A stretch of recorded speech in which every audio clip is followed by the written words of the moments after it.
Now, welcome back. If this is your first time hanging out with us, thanks for hitting the play button. But we got a little bit of retro rewind here. An old friend here has come back to see me about 5 years ago. It's hard to believe it's been that long. We built that car right here in this little two-car garage. We've moved on to other bigger and better projects, but here's the situation. This thing's been on the road 5 years, doing its thing, doing a pretty good job, but you can't just assume everything's okay. So what we're going to get into today is give this thing a good solid once-over and maybe fine-tune, tweak, or repair a few things that may be necessary. Because here's the truth of the matter.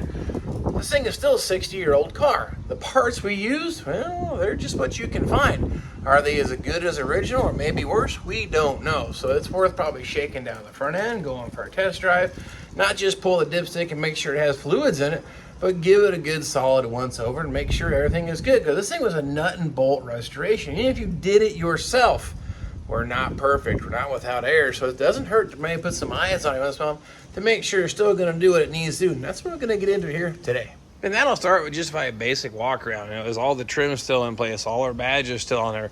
Any chips or damage to the windshield? The wiper blade is still there? Just kind of a walk around. We're so quick to jump in that driver's seat and forget to look at the rest of the car.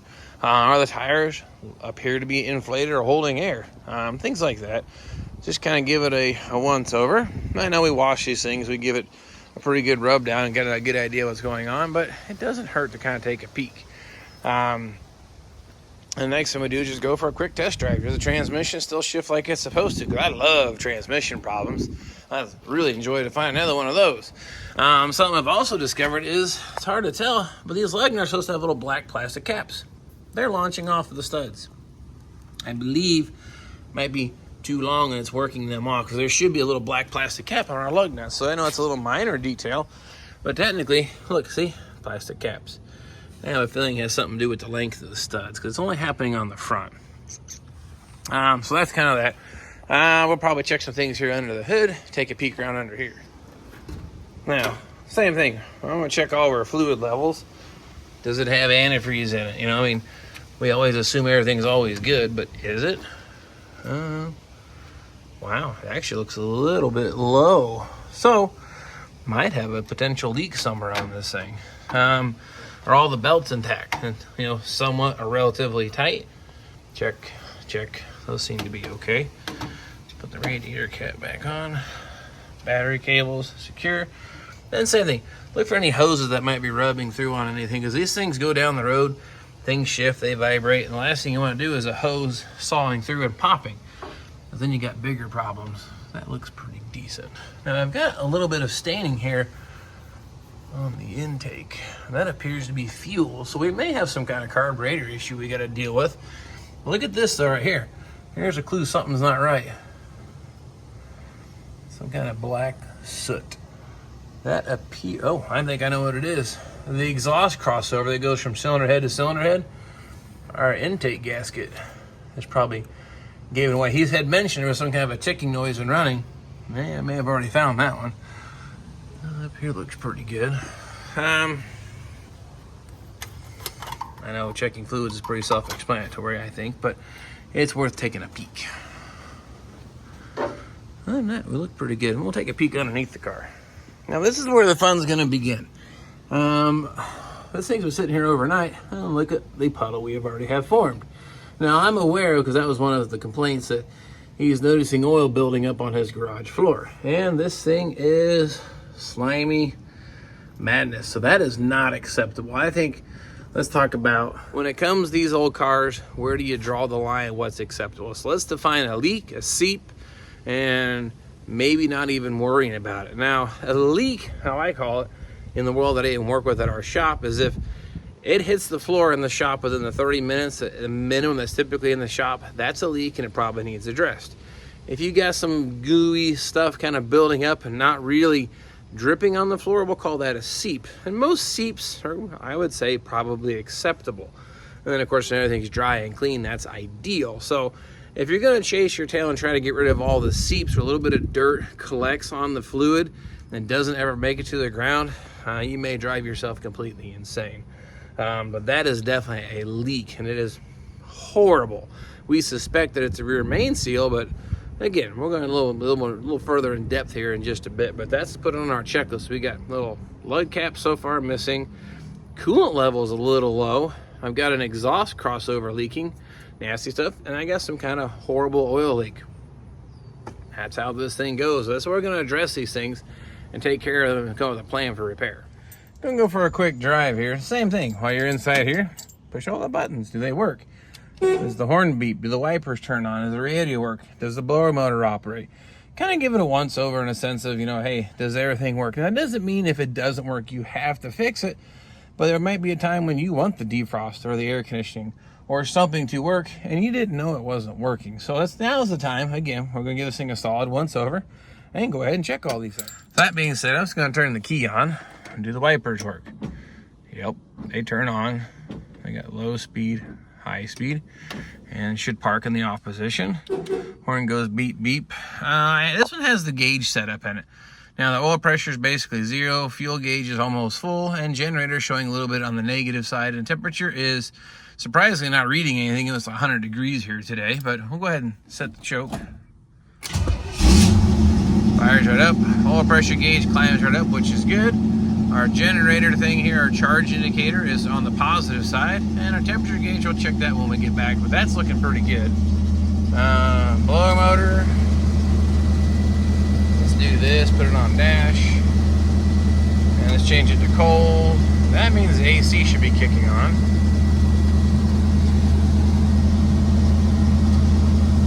Okay, it's changing the dash.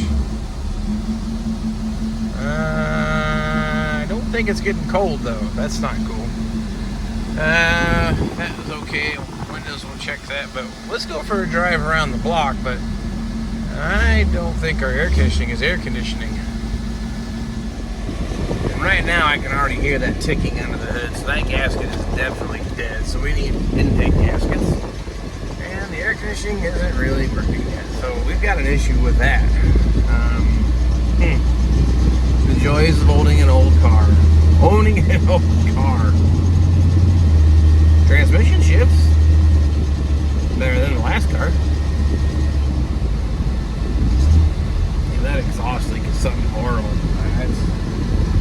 Yep, I don't like it.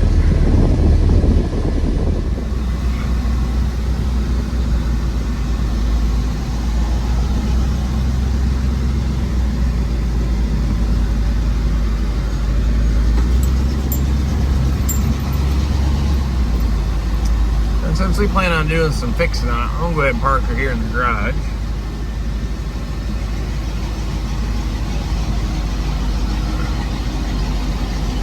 Alright, let's go check out the compressor.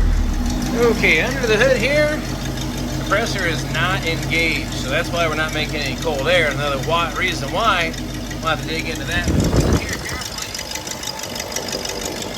That sounds awful. You can hear a solid click, click, click, click, click, click, click, click, click. So, got to fix that.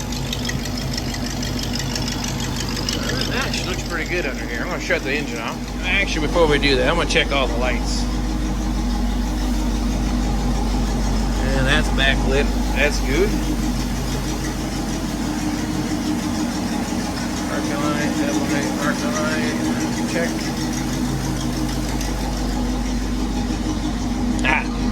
Side marker.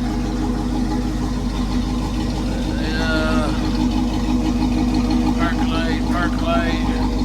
Oh, I got a parking light out here. License plate light works. So we've got tail light out. And check. And let's just do the 4-ways here. That one's blinking. Blinking.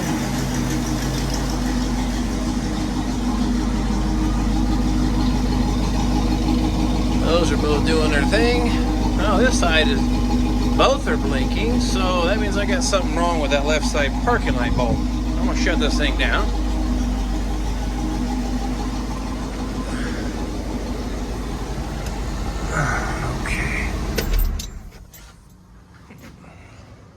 Still got the dry erase board. And the fact that my memory isn't quite as good as it used to be, I need to write all this down. So the first thing we've noticed, let's see, we go ahead and start with exhaust leak from intake. Excuse my hieroglyphics, only I need to worry about knowing how to read this, I reckon. Then the AC in op, not cool. And then the left outer park light is no good.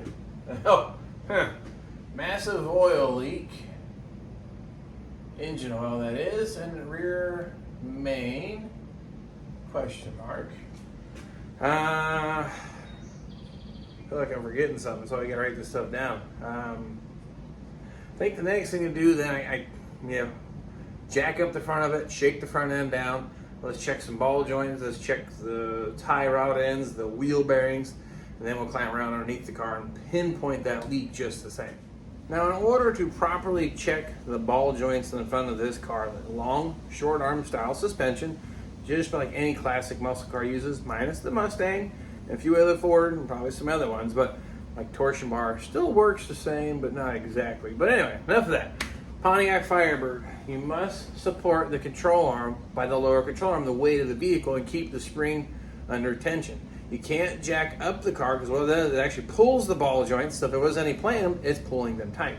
So I need to actually lift it up by the lower control arm, then proceed with inspecting the ball joints, control arm bushings, etc., see if there's any kind of movement, and then we make an informed decision from there. So I'm going to get the jack underneath here and show you how that works.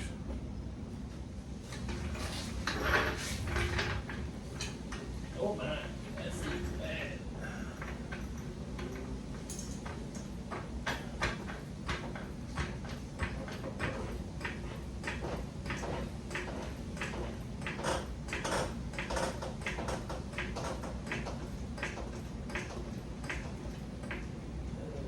Okay. Now, I have that supported by the lower control arm. Now I should be able to wiggle the tire. Nothing side to side. Pushing on the top, pulling on the top, nothing. Pull on the bottom, push on the bottom, nothing. A little bit of squeaky suspension though. The hits just keep on coming. Right front center cap. I'm gonna make my note right now. So at this point, we jump over the driver's side, do the same thing, give it a shakedown. But we just went around the block in this car. Let me show you this oil leak. And that's horrible. That's new from just pulling the car in here and sitting for some matter of moments. Now, I did leave it running to check the AC and that exhaust leak, but that is not acceptable. So, yikes. Let's get this side lifted up. Got the car all jacked up so I can climb underneath it and have a see of how bad what's going on down here. Yikes. It's been leaking for a while. Look at that exhaust. It is blackened from burning oil.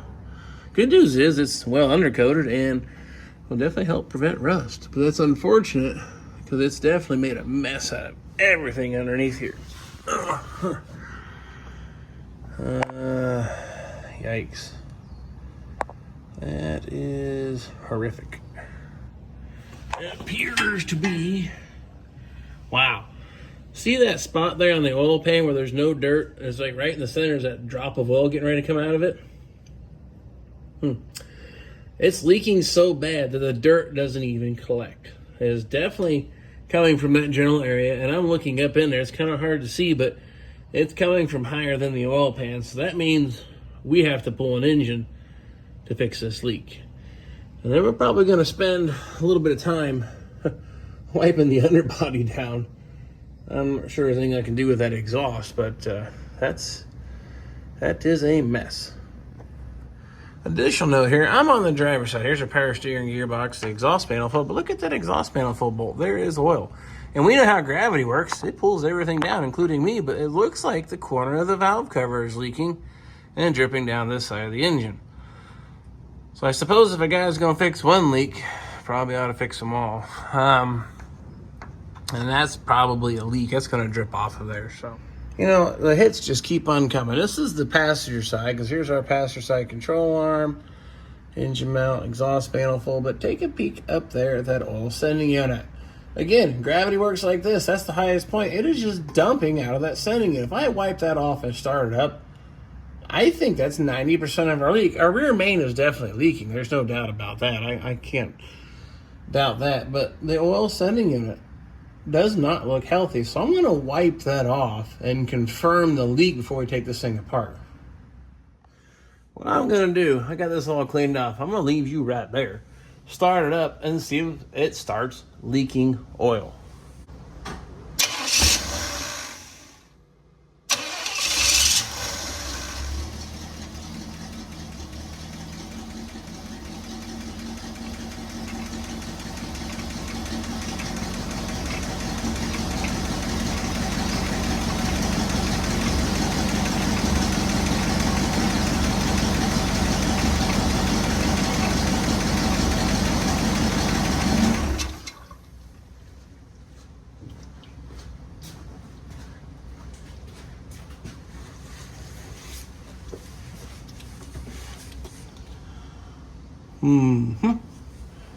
I see something forming back here out of the plug. You know, one of the cool parts about recording these repairs is I get to go back and check the footage, like a photo replay kind of thing of it, a game. And you saw it before I did, but that thing, as soon as I started up, drip, drip, drip. That is leaking worse than the rear main seal. So let's just put it this way. I have massive oil leaks, yes. Probably 90% from the daggum setting unit and 10% from the rear main, and 0.01% from the driver's side valve cover. Now we got to decide what we want to fix, what we're going to live with, and what we're just going to say it's all right. The oil leaks, in my opinion, this thing is undercoated so bad they need addressed. Definitely the setting unit. The rear main is still going to leave spots. The unfortunate thing about doing a rear main and one of these to do them properly, the engine needs to come out. So this is the conversation that needs to be had with the fella who owns this thing and what we're going to do with it. Okay, so we've already identified it has a massive oil leak. We made note that the air conditioning doesn't work. I'm just going to do a quick pressure test on it. I'm not saying I haven't done this in the past, but take the cap off, press the Schrader, nothing comes out, it's got no charge. But technically, you're not supposed to do that. So I have this little gauge. It's going to read something if it has any pressure in there. At least I have some kind of feedback of what it reads. Right now, this reads 0 PSIs. Quick connect. And the gauge popped up to 5. Close up here on the gauge. Yeah, 5 pounds just is not enough. It's almost 100 degrees out here today. I wouldn't be surprised it shut off. This low side pressure should be close to 100 PSI-ish at this point for how warm it is and under hood temperature. So we have a leak somewhere because now we read 0, nada. So air conditioning is not working because it's designed when it's low on freon to disengage the compressor. So we got no cold juice in there. So we've got some kind of a leak. That's a whole nother problem to diagnose. All right, well, let's check this parking light out. Hopefully this is the easy fix of the evening. Bulb is in its socket. This bulb is bulbing. This one is not. Boop. Oh.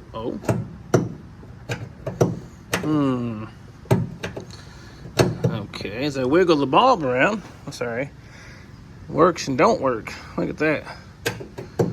Now it doesn't work. Put the socket back in. Don't work.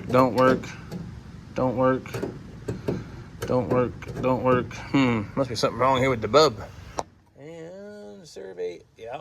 The little illuminant is broken in there, so needs a new bulb.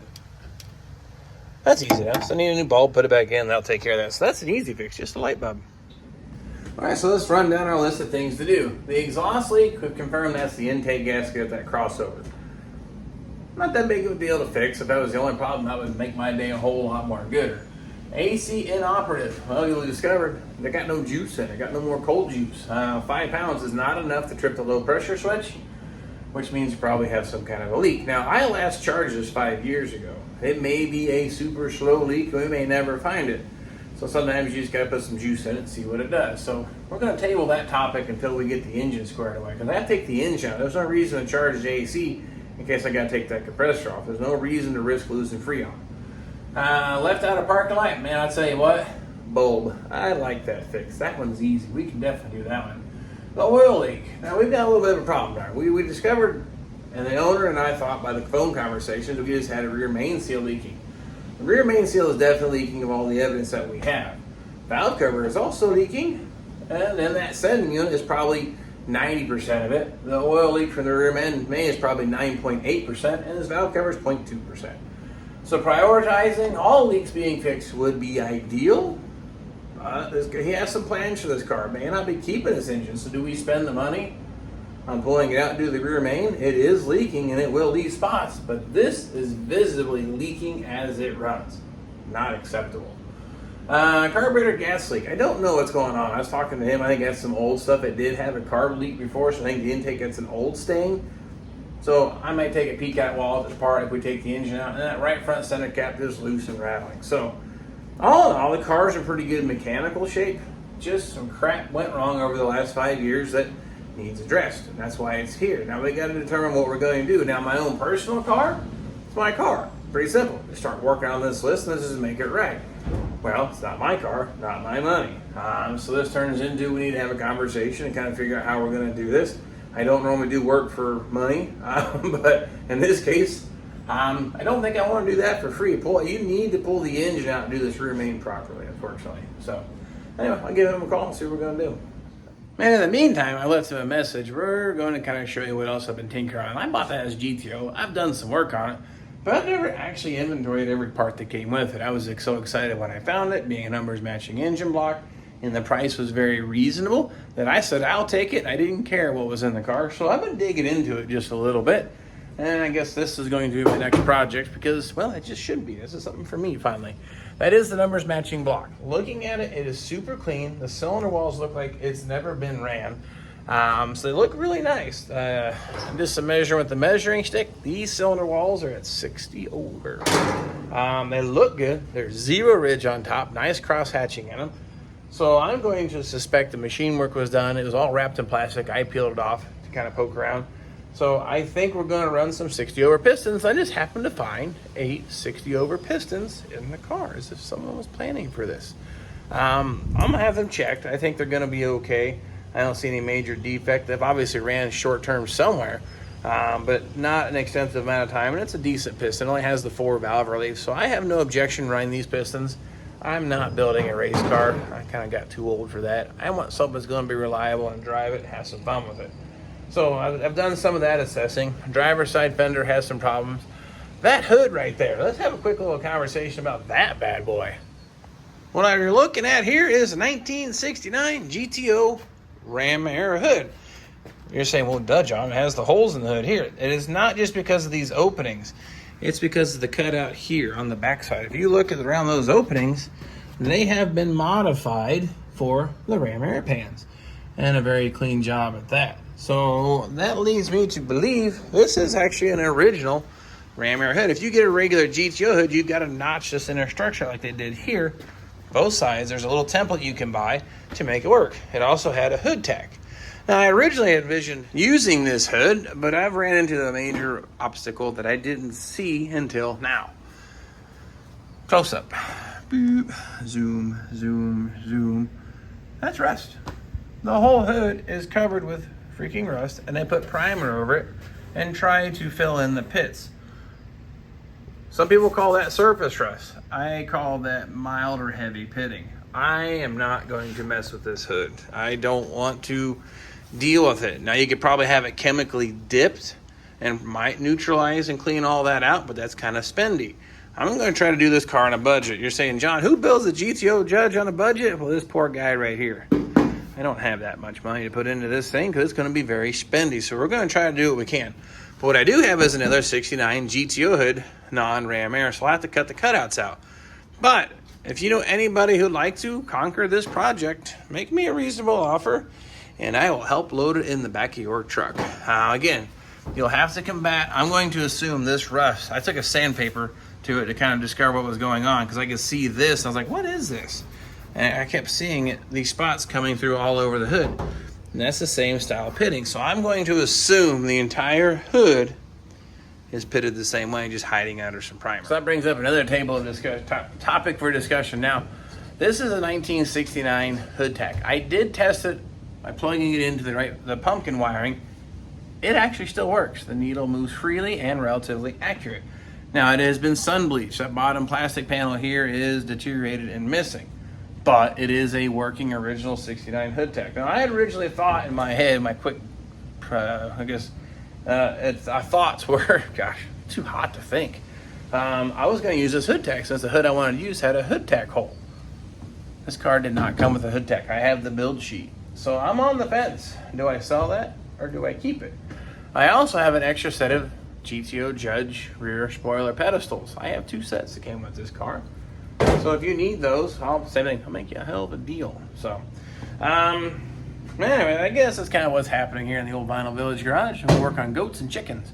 So I'll wait to hear back on that, what we're going to do. We kind of planned for maybe doing the rear main seal, but maybe we won't. So I don't want to get carried away pulling the hood off that thing and start gutting it, because maybe we'll go a different direction. So anyway, thanks for following me on what you do, what you don't do with your old car, how to bring it back to life or keep it going on the road safely, and then making a list of things that need addressed, and then to make a determination what you're going to do. Like I said, your car, your rules, you do what you want. So we're going to wait to hear back from him, then we'll figure out what we're going to do next. But in the meantime, I may still sort out some more parts and do some digging on this, because I actually have 2 sets of the number 48 cylinder heads now too. So for those who know, you know. But anyway, nonetheless, thanks for helping out. Follow along, playing cards here in the garage with me. I'll get the video camera going, whatever we decide we're going to do on that. Share it with you, and then keep working here on the GTO Judge just the same, and hope to see you all then.